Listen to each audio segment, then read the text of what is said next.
જમીન અંદાજિત 1547 એકમમાં ચોરસ મીટર કોઈ પણ એકમની અંદર એ જમીન ગઈ છે અને એ જમીન અમારી જાણમાં એવું આવ્યું છે કે ટીપી સ્કીમની અંદર એ જમીનનો મ્યુનિસિપલ કોર્પોરેશન એનો કબજો લીધો છે, પરંતુ અમારી સમજ એવી બને છે કે એ ટીપી સ્કીમની અંદર આવતી નથી અને આ બાબતની અમે સરકારશ્રીમાં રજૂઆત કરેલી છે અને ત્યાંથી પણ અમને મ્યુનિસિપલ કોર્પોરેશનની બાબતમાં જ રજૂઆત કરવાનું માર્ગદર્શન મળેલું છે, એટલે અમે ત્યાં રજૂઆત કરેલી છે ને હજી અમે એને માંગ્યો છે પણ હજી એનો આવ્યો નથી.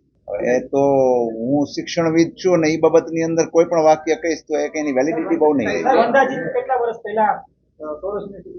આ લગભગ 1968 થી અમારા ડોક્યુમેન્ટ પ્રમાણે એ જમીન અમારી છે.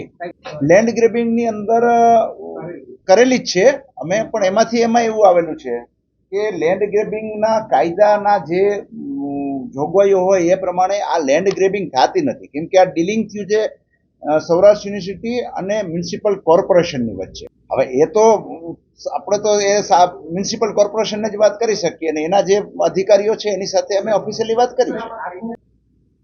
યુનિવર્સિટીની 2021ની અંદર એક જમીનની બાબતનો જે વિવાદ થયેલો હતો કે એ જમીન અમારી કોર્પોરેશનને એને અમારી સમજ અથવા ધારાધોરણ પ્રમાણે એનો નિર્ણય ન થતા હોય એવી લાગણી અમે અનુભવતા હતા. એટલે પછી વખતો વખત અમે સરકારશ્રીમાં અને મ્યુનિસિપલ કોર્પોરેશન રાજકોટને બધાને વખતો વખત પત્ર કર્યો હતો.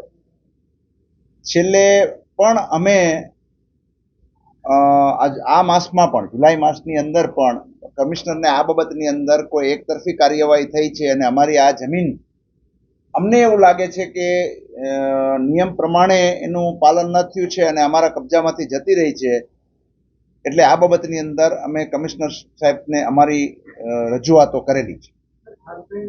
પ્રકરણ એવું છે, ઓફિશિયલી પ્રકરણમાં એવું જ છે કે અમારી જમીન હતી, મ્યુનિસિપલ કોર્પોરેશન રાજકોટે એનો અમારી જાણ બહાર એનો ઉપયોગ કરી લીધો છે અને અમને એમ થાય છે કે ભાઈ અમારી જમીન છે કોર્પોરેશને શા માટે લઈ? આરએમસી પાસે અત્યારે જમીન નથી, જમીન એ આરએમસી નો પ્રશ્ન થઈ ગયો છે.